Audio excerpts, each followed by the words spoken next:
Hello hi 1 2 3 आप देख रहे हैं दुनिया का सबसे तेज और बिना नमक मिर्च के भी सबसे मसालेदार शो। आज की पहली खबर मिडिल ईस्ट से, जहां माहौल ऐसा है कि अगर आप वहां चाय भी पी रहे हो तो कप पकड़ने से पहले 4 बार इधर उधर देख लें। अमेरिका और ईरान, दो ऐसे देश जिनकी पीस टॉक व्हाट्सएप के लास्ट सीन जैसी है। दिखती तो है पर भरोसे लायक नहीं। ताजा अपडेट यह है कि दोनों देशों के बीच तनाव फिर से हाई वोल्टेज मोड में है। कभी परमाणु डील की बात होती है तो कभी मिसाइल की भाषा में जवाब दिया जाता है। ईरान साफ कह रहा है हम झुकेंगे नहीं, और अमेरिका कह रहा है हम रुकेंगे नहीं। जब एक नहीं झुकेगा और दूसरा नहीं रुकेगा तो टकराव तो होगा ही। दोनों की युद्ध के बीच सबसे बड़ा मुद्दा परमाणु कार्यक्रम मिडिल ईस्ट में प्रभाव और तेल की राजनीति है। अगर यह मामला और बढ़ा तो इसका असर सिर्फ इन दोनों देशों पर नहीं पड़ेगा, बल्कि भारत जैसे देशों की इकोनॉमी भी हिल सकती है। पेट्रोल डीजल के दाम ऐसे भागेंगे जैसे छुट्टी के दिन बच्चे। तो सवाल यह है, क्या यह सिर्फ जुबानी जंग है या आने वाले समय में असली जंग का ट्रेलर? दोस्तों, अब चलते हैं दूसरी खबर की ओर, और यहां एंट्री होती है एक ऐसे नेता की जिनका हर बयान ब्रेकिंग न्यूज बन जाता है। जी हां, बात हो रही है डोनाल्ड ट्रंप की।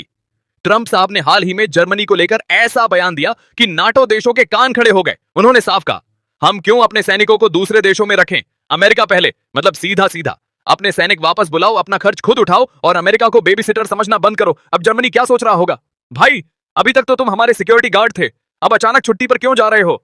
ट्रंप की नीति हमेशा से क्लियर रही है, अमेरिका फर्स्ट। लेकिन इसका असर क्या होगा?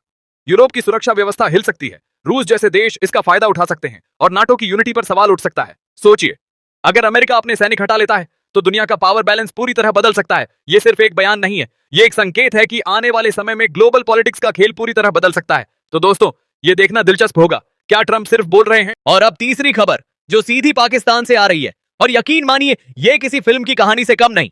पाकिस्तान में कुछ समय से एक रहस्यमयी ट्रेंड चल रहा है, अननोन गनमैन टारगेटेड किलिंग, और निशाना आतंकवादी।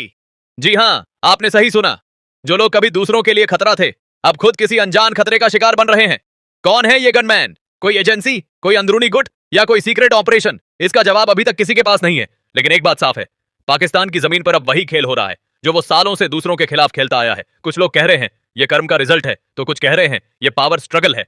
लेकिन असली सवाल यह है, क्या पाकिस्तान खुद अपने बनाए जाल में फंस चुका है? हर दिन नई खबर आती है, एक और आतंकी ढेर, एक और मिस्ट्री बढ़ती हुई। दोस्तों, ये सिर्फ खबर नहीं, ये एक वार्निंग है कि आतंक का खेल कभी एक तरफा नहीं रहता। आज नहीं तो कल उसकी आग अपने घर तक जरूर पहुंचती है, और हम आपको बताते रहेंगे हर सच, बिना डर, बिना झुकाव, क्योंकि यहां आवाज वही उठती है जो सच्चाई के साथ खड़ी होती है।